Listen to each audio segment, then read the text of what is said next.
नमस्कार साथियों, आप सभी का ऑनलाइन प्लेटफॉर्म में स्वागत है। और अगर आप पहली बार चैनल में आए हैं तो चैनल को सब्सक्राइब भी कर लीजिए और शेयर भी कीजिए और लाइक भी कीजिए, जिससे कि यह शिक्षा संबंधी जो वीडियो है और बात है हर अभ्यर्थी तक और जिम्मेदारों तक पहुंच सके। तो जैसा कि दोस्तों आप सभी को मालूम है कि इस समय जो अतिथि शिक्षकों का मुद्दा है वह गरमाया हुआ है और इस पर बहुत चर्चाएं भी हो रही हैं। और अभी आपने देखा भी होगा कि अभी पेपरों में और न्यूज के माध्यम से ये भी पता चला है कि अतिथि शिक्षकों को नियमित नहीं किया जा सकता। तो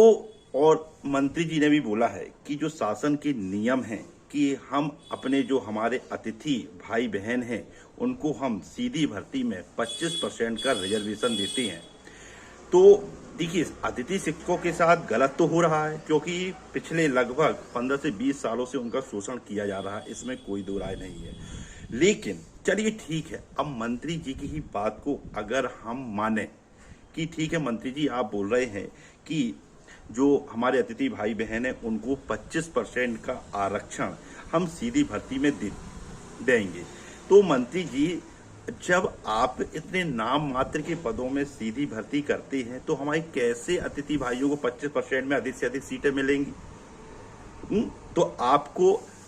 हजारों में कम से कम 20-25 हजार शिक्षकों की भर्ती करना चाहिए एक बार में, जिससे कि हमारे अधिक से अधिक अतिथि भाई बहन जो दो एग्जाम पास हैं, जिन्होंने दो एग्जाम पास की है, पात्रता परीक्षा पास की है, चयन परीक्षा पास की है, उनका तो कम से कम भला हो सके। अभी आपने वर्ग 1 चयन परीक्षा 2023 ली है। कब से अभ्यर्थी लगातार लगभग 1 साल हो गया है अपनी बात को आंदोलन के माध्यम से, शांतिपूर्वक आंदोलन के माध्यम से शासन तक पहुंचा चुके हैं। फिर भी जो आपकी सरकार है वह पदवृद्धि की ओर कोई ध्यान नहीं दे रही है। अगर आप पदवृद्धि करेंगे तो हमारे अतिथि भाई बहन है जो 25% के दायरे में आएंगे, जो ने दो एग्जाम पास किए हैं, चयन परीक्षा और पात्रता परीक्षा, कम से कम उनका भला तो हो सकेगा। तो सरकार को इस विषय को गंभीरता से लेना चाहिए और वर्ग 1 चयन परीक्षा 2023 में पदों में वृद्धि करना चाहिए, अधिक से अधिक पदों में वृद्धि करना चाहिए, जिससे कि हमारे वे अतिथि भाई बहन जो दो एग्जाम पास है कम से कम वो तो नियमित हो सकें। तो और उन वे अतिथि शिक्षक जो दो एग्जाम पास हैं, भला तो सभी अतिथियों का होना चाहिए क्योंकि उनका लगातार शोषण हुआ है, लेकिन अगर मंत्री जी की माने तो कम से कम वे अतिथि शिक्षक जो कई वर्षों से अतिथि शिक्षक के रूप में कार्य कर रहे हैं और जिन्होंने पात्रता परीक्षा और चयन परीक्षा दोनों पास की है,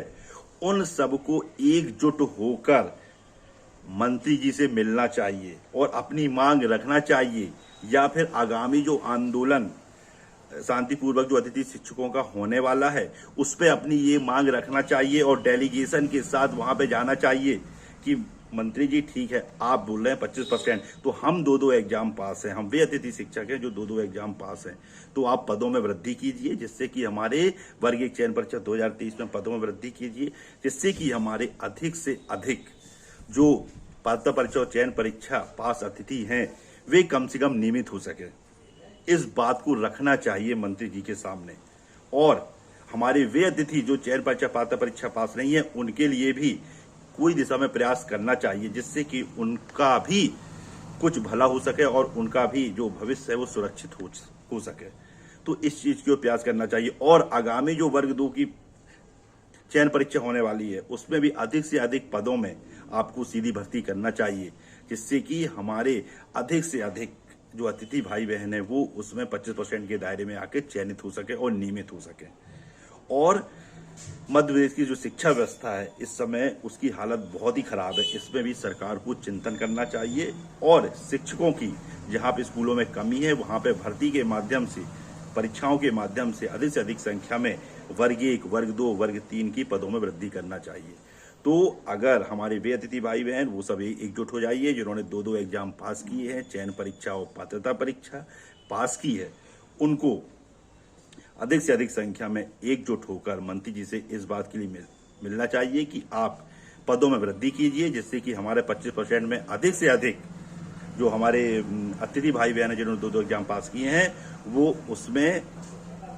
भर्ती होकर नियमित हो सके। जय हिंद, जय भारत।